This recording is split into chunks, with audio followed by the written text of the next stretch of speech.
कुमार जी।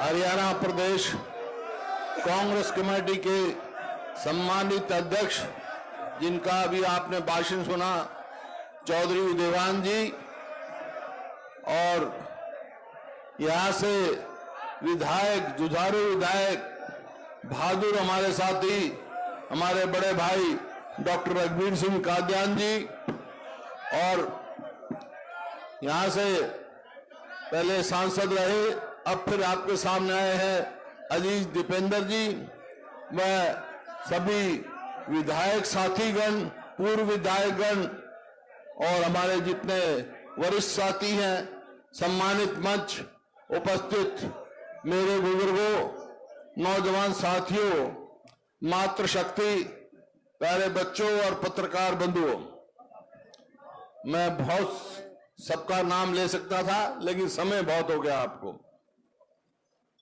आप बहुत देर से बैठे हैं और सभी बातें डॉक्टर कादियान ने, दीपेंद्र जी ने, उदयवान जी ने, गीता जी ने, जितने भी हमारे विधायक साथी बोले और जितने साथी बोले, बहुत सारे साथियों ने आज नए कांग्रेस में भी आए हैं, सबके आपने विचार सुने, बात सबने आपने कह दी।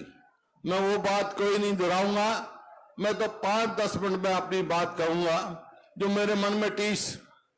आज मेरे मन में एक टीस है, वो क्या है कि 2014 में जो मेरा हरियाणा नंबर 1 था, किस चीज में है? प्रति व्यक्ति आय में, प्रति व्यक्ति निवेश में, नौकरी देने में, कानून व्यवस्था में, खेल और खिलाड़ियों में नंबर 1 था पूरे देश में। आज 10 साल के बाद भारतीय जनता पार्टी सरकार रही 5 साल, फिर ये ठगबंधन रहा, ठगी का बंधन था, ये गठबंधन नहीं था, ठगबंधन रहा। कहां पहुंच गया हमारा हरियाणा? आज हमारा पहुंच गया नंबर 1 किस में? बेरोजगारी में, महंगाई में, अपराध में। और भाई आप हर चीज समझ सकते हो, खेल और खिलाड़ियों की आप देख लो, हमारी बहन बेटियों का क्या हाल हुआ, किस प्रकार से हमारी पहलवान बेटियों का। अरे जो प्रदेश जय जवान जय किसान जय पहलवान के नाम से जाना चाहता था, ना आज किसान की वक़्त है, ना जवान की है, ना पहलवानों की है। ये परिस्थिति है। इन्होंने वायदा किया कि 2022 तक हम किसान की आमदनी दुगनी करेंगे। आमदनी तो दुगनी नहीं करी, लागत दुगनी से ज्यादा कर दी। खाद का भाव कहां से कहां पहुंच गया, डीजल का भाव कहां से कहां पहुंच गया, कीटनाशक दवाइयों का भाव कहां से कहां पहुंच गया। एमएसपी भी के लिए भी दर्द आज भी अखबार में आता है, कह देते हैं हम एमएसपी दे रहे हैं, लेकिन नई नई बात कर दी, मेरा फसल मेरा ब्यौरा, कहीं परिवार आईडी, कहीं परिवार पहचान पत्र, ये नई नई बात कर दी ताकि इसी चीज में उलझे रहते हैं लोग। नहीं तो यही मंडी थी, यही किसान थे हमारे समय में, अपनी फसल निकाली और सीधा मंडी में बेच के आ जाते थे।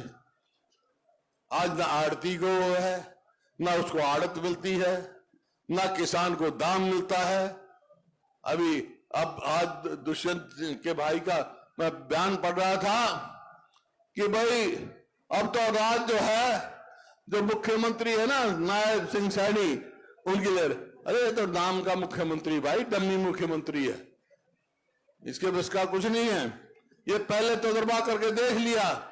हरियाणा में आपने देखा होगा, पहले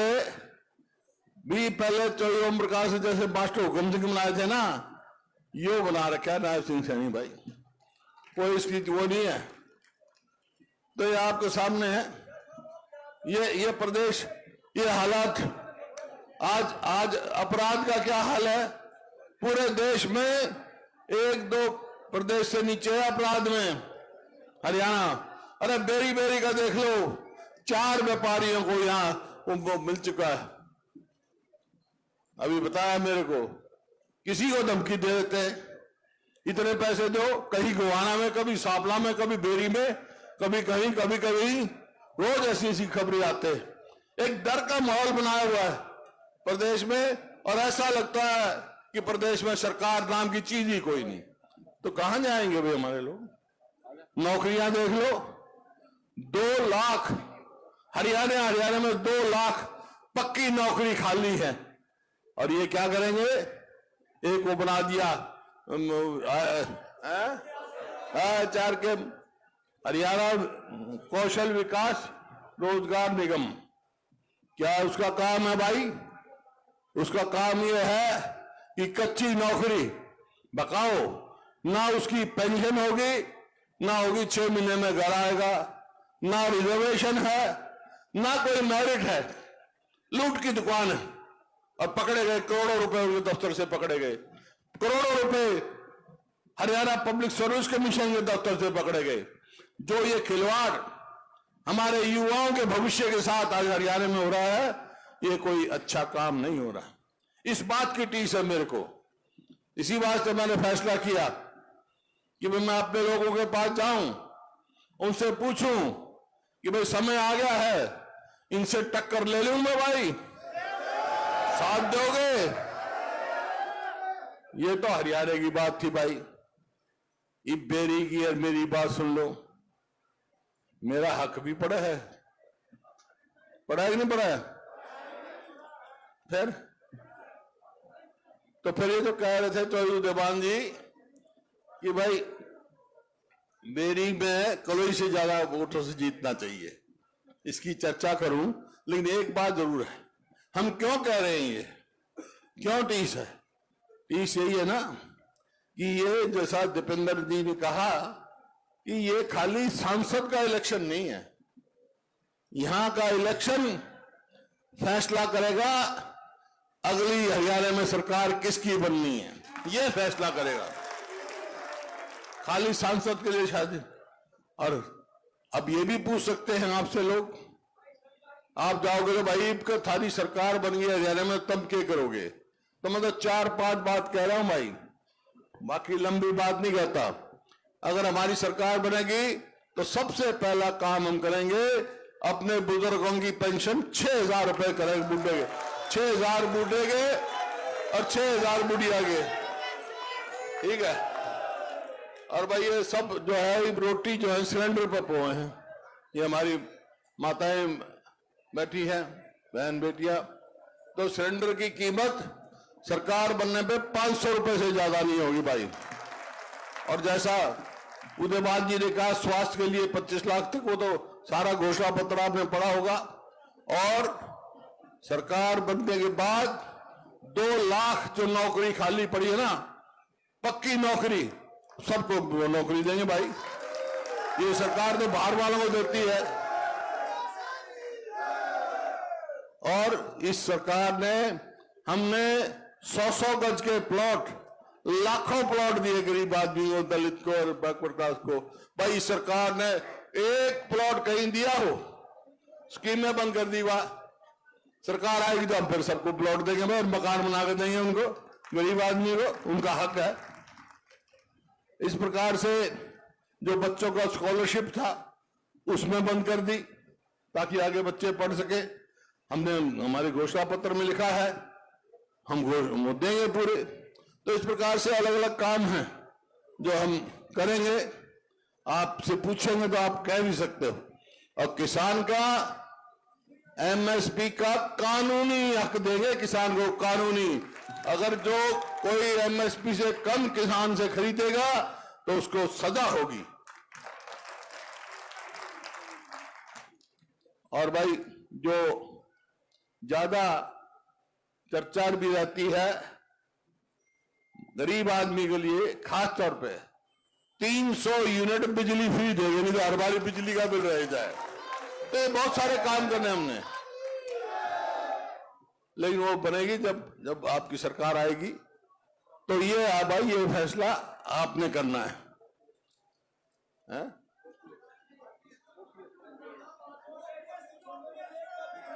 और मैं पहले कह चुका हूं कि अगर हमारी सरकार आएगी तो पहली कैबिनेट में ओल्ड पेंशन स्कीम लागू करेंगे हम किसानों में।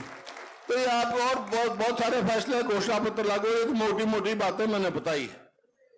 तो भाई इस बात पे तो आज मैं आपसे कह रहा हूं, आपने बहुत आशीर्वाद रखा। जब मैं भी पार्लियामेंट का चुनाव लड़ा, डॉक्टर साहब 2000 से हमारे साथ हैं और बहुत जैसे कहा ना वहां डट के मुकाबला करते। सबसे बड़ी जो है इनकी खासियत यह है मजबूती से मेरे साथ खड़े, कोई हिला नहीं इसका, इनको कोई बहुत मजबूत तो मजबूत। इसी प्रकार से पूरा हल्का बेरी हल्का मजबूती से हमारे साथ खड़ा है।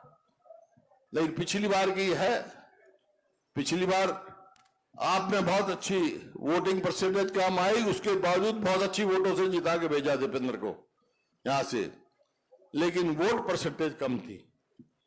तो अब के वोट परसेंटेज बढ़ानी है आपने, और एक काम करना है, जब तक ये मशीन की कोई नहीं है, उसकी रुखाड़ करनी है। मशीन ठीक है, जब तक मशीन का पोलिंग छोड़ना नहीं है, खाली मत छोड़ गई हो, और खाली नहीं छोड़ोगे तो कोई कुछ नहीं कर सकता इसमें पूरे